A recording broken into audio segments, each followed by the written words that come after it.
The Firm, India's only show on corporate law, tax and audit matters. Hello and welcome to The Firm. On the show this week, Delhi is choking. But is that the Supreme Court's problem to fix? The JP Morgan Amtech auto fiasco prompts SEBI to install new safeguards for mutual fund investors. Delhi is choking. The pollution levels in the city have crossed 600. That's nearly 24 times higher than what is considered safe by the WHO. Should we then question any effort to curb pollution in Delhi? Maybe not. But I'm still going to ask this. Is the Supreme Court's temporary ban on the sale of new, large diesel cars in Delhi constitutional? Aayush Ailawadi finds out. It is the gas chamber. Do you think you can breathe here? It's becoming so polluted that people are unable to take morning walks. Really polluted. If a man is not going to die of anything, but of pollution, he is going to have a lot of problems. It's gotten so bad that the Supreme Court decided to pull out a case filed back in 1985 and issue a host of directions to curb Delhi's pollution. Restrictions on the entry of trucks into Delhi, vacuum cleaning of the roads, and a ban on the registration and hence sale of large diesel vehicles till April.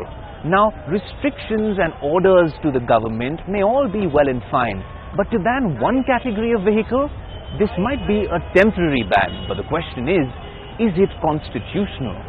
Look, I mean, the Apex Court has crafted jurisprudence through the right to life, which provides for a quality life, which includes health, clean air, clean water, housing, medical care.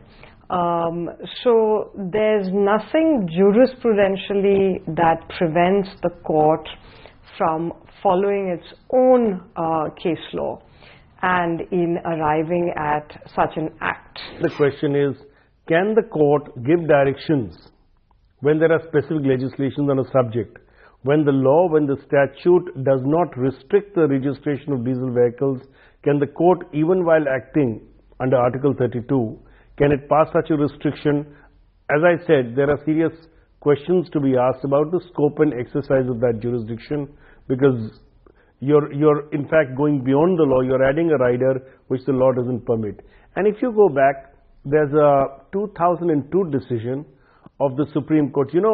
If you remember, in the case of P. Ramachandra Rao, there's a 7-judge bench decision which said we are not lawmakers, we are interpreters of the law. 6 judges said that. And while of course there are other cases where where the Supreme Court has issued directions, but that's where there's a legislative vacuum. As an interim measure, whether in Prakash Singh or in Vishakha, as an interim measure till legislation comes in place, directions have been issued. But where there is existing law, the court went back in 2002 and said we ought not to do that. We have a legislation on air from 1981 onwards. And the saddest part of it is the legislation says, the Air Prevention and Control of Pollution Act says that you must declare air pollution control areas, and no unit can operate unless they have a consent to establish and operate under the Air Act. If a unit operates in violation of it, the owner of such an entity shall be punished with an imprisonment which shall be a minimum period of 1.5 years. So the magistrate cannot give an imprisonment of less than 1.5 years. Right? Bulk of units, small, big and all, are actually operating left, right and center without the valid consent. And from 1981 till today, not a single person has actually been punished for not having a valid consent to operate and establish under the Air Act. So there is no other legislation that I am aware of that has not led to a single conviction since it has been enacted. This isn't the first time that the Supreme Court has intervened in matters of pollution. A decade and a half ago, the Supreme Court directed all buses, three-wheelers and taxis in the capital city to convert to CNG in order to curb pollution levels. In 1997, the Supreme Court had directed industries in the Taj Trapezium zone to switch to cleaner fuel. For nearly 3 decades, the Supreme Court has been hearing a petition to clean up the Ganga, and over the years it has passed several orders regularly monitoring the cleaning of the river. this is the most powerful apex court in the world, right, on the planet. This is a court that has monitored distribution of food, that is monitoring investigation into all kinds of, to put it mildly, white-collar cases. The coal scam, 2G spectrum. This is a court that has expanded the right to life jurisprudence to include education, healthcare, shelter, food, housing. They crafted a right to education before the constitutional amendment.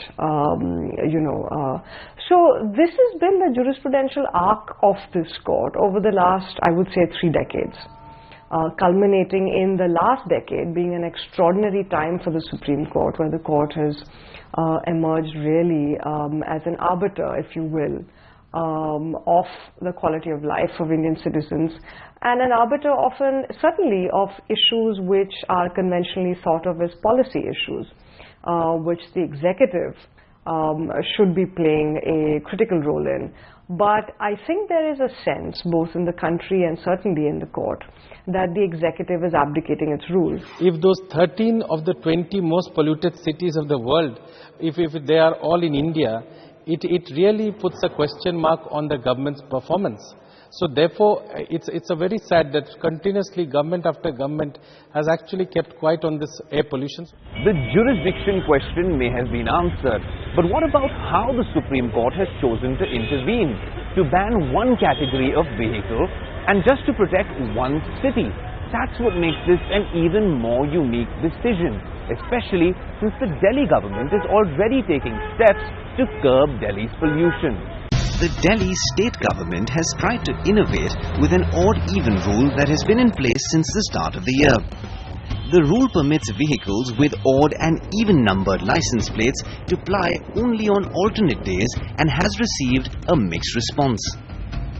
Even before the Supreme Court order asked it to do so, the Delhi state government had already decided to vacuum the streets and shut down nearby polluting power plants.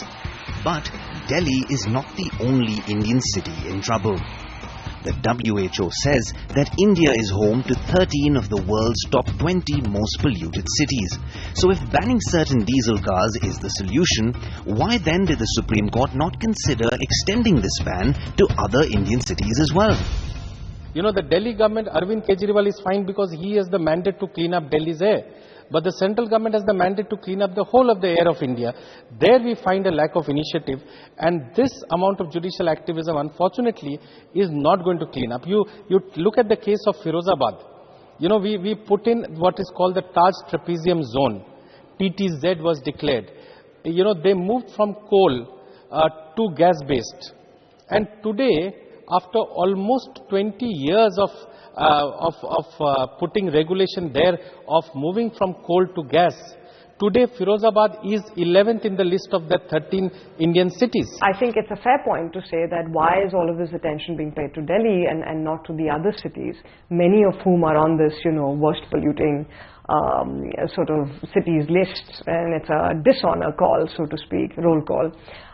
But equally so, the court can address the petition that is listed before it, and arguments that are being made about the petition that are before it.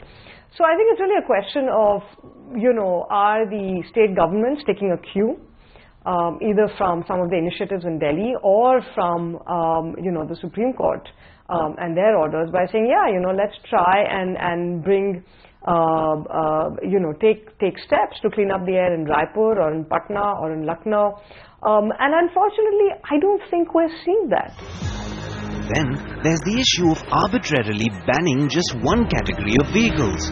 The affected manufacturers, Mahindra & Mahindra, Toyota and Mercedes, have petitioned the Apex Court to reconsider its ban. They argue that their diesel cars only contribute 0.2% of the total pollution in the region. They also contend that nowhere else in the world has there been a ban on only one particular category or type of vehicle. It is not just diesel vehicles of a certain category which will be polluting. In fact, the current technology of polluting of diesel vehicles and the larger diesel vehicles is very, very superior. We also have to look at the nature of fuel that goes into vehicles. can we really say that two-wheelers are not polluting? Can we really say that smaller vehicles, diesel vehicles are not polluting? I think that distinction that is sought to be drawn and the distinction that has been placed before the Supreme Court based on which they passed the interim order is perhaps needs serious reconsideration. The Supreme Court may not be faulted for the expanded jurisdiction, but it is facing criticism for a selective ban, especially because such judicial intervention might only be a stopgap measure that in the end will do little to fight pollution. If the entire drive ends only in banning diesel, it only ends up in Delhi, then we are not going to solve the issue of air pollution. The interest of the judiciary, unfortunately to say, does not last very long in these matters. We have seen it in case of Ganga, we have seen it in case of even air pollution, we have seen it in the case of Yamuna. It peaks up when the level of pollution goes up. It goes down the moment the pollution level goes down, and we are back to square one. This knee-jerk reaction is something that has to be avoided. It is bad in every way. It has to be a consistent approach, both of the government, both of the court, and also I think manufacturers will also have to see the reality that somewhere these kind of regulations will come in. We need comprehensive solution, adequate manpower, adequate enforcement of existing laws, a review of the existing laws and regulations to understand what we can do better, and no such review can be without a scientific basis. A gut feel that diesel is bad or large diesel vehicles are bad is not enough for any administrator or any body to place these facts before the Supreme Court and invite an interim order, as they have in this case. The NGT says that all diesel cars that are older than 10 years should be junked. The Supreme Court places a temporary ban on a certain category of diesel vehicles. The Delhi High Court questions the odd-even formula on the basis of citizen convenience. Every court in this country seems to have a view when it comes to tackling Delhi's pollution problem. But the question is, shouldn't the government be doing all the talking instead? In New Delhi, Aayush Ailawadi. Well, hopefully all this judicial intervention will prompt more government action to tackle pollution, not just in Delhi, but across India. On that note, let's take a quick break. Coming up next, the JP Morgan Amtech auto fiasco prompts SEBI to install new safeguards for mutual fund investors.